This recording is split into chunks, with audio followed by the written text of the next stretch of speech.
The Dark Side of Lehman Brothers, the scheme that led to collapse, an OB presentation. Lehman Brothers was one of the strongest investment banks in the world, with assets of over $700 billion, around 26,000 employees, and one of the nicest buildings in New York City. People were astonished when the company became worthless over a few months and declared bankruptcy. What caused this bank to collapse? We decided to ask someone with experience dealing with fraud, theft, and immoral behavior in a company, Andrew Force. But first, a story. Meet Paul. He has no job, no assets, and no degree, yet he somehow managed to get a loan to buy this lovely house. Not only that, he bought himself a new car. How is this possible? Meet Robert, an investment banker for Lehman Brothers. Robert explained to Paul how he could afford these things with no money down. He may not feel that this is the best loan for Paul, but it will give Robert a big cash bonus at the end of the year, so he does away with his own morals and sells him the loan anyway. Paul didn't really understand what an adjustable rate mortgage was or what his payments would look like in 8 months, but he did know that the banker was willing to give him a nice house, so he trusted what the banker was giving him. Paul, without fearing the consequences, signed the paper, and he was now the proud owner of his dream house. Paul received the key on the spot, shook Robert's hand with delight, and walked away, not realizing how bad things were going to get. Paul and millions of people were willing to trust these bankers and agreed blindly to their conditions to obtain their dreams. The problem was that the bankers no longer cared after the ink dried. Why didn't these bankers care anymore? The securitization chain. In the old system, the banks would lend money to people who would pay it back in small installments to the bank plus interest. The securitization chain changed that.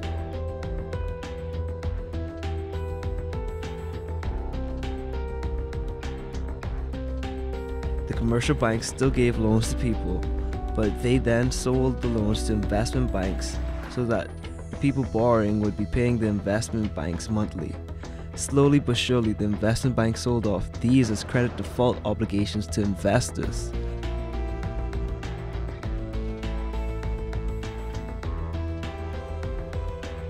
The result was that essentially the people borrowing paid the investors directly every month. Lehman decided to act as a commercial and investment bank, making loans and then selling them to investors. Now the bank had no stake in the loan and did not care if the loan failed, so they loaned to everyone. This caused employees to push outrageous loans onto people. Richard Fuld, head of Lehman Brothers, actually fired people who did not want to follow the system. It's like the securitization chain was here to stay.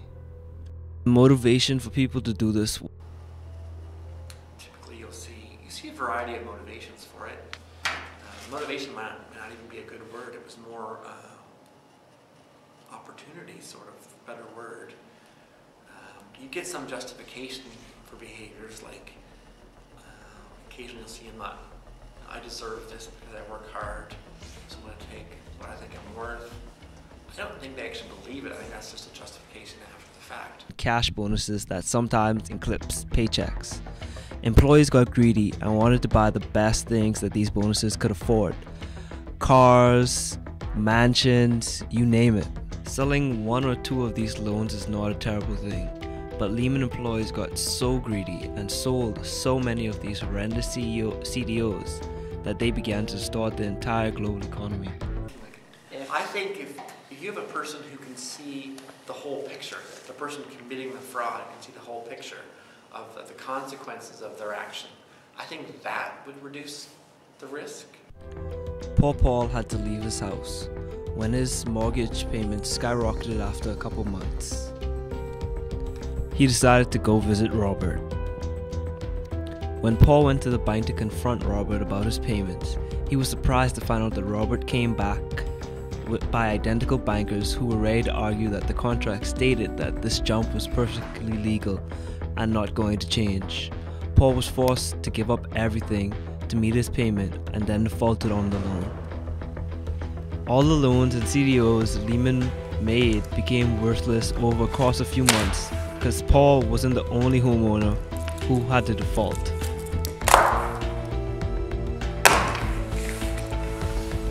Have a culture that fosters division amongst who's in close with upper management, friends, family.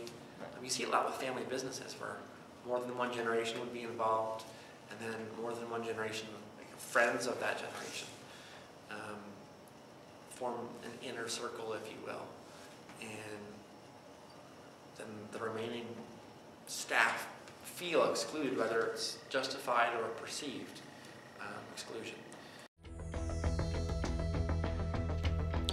Lehman bankers were pressured to take drugs, drink, and cut corners in order to make the bonuses and be recognized as team players. For some, everything became a blur, where the only clear objective was to make money for Lehman Brothers.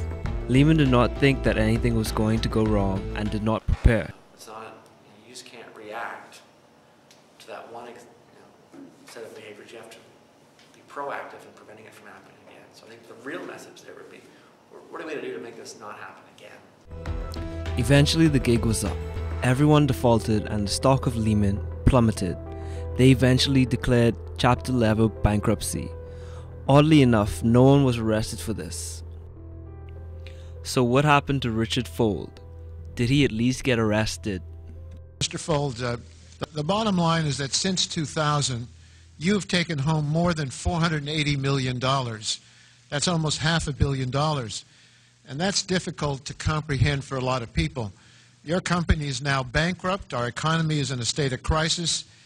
But you get to keep $480 million. I have a very basic question for you. Is this fair?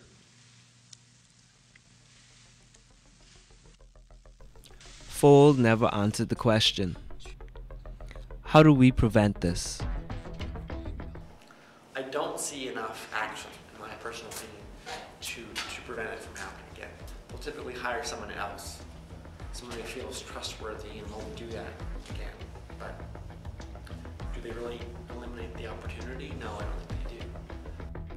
Bark McDade was made the new president of Lehman when trouble first began to show.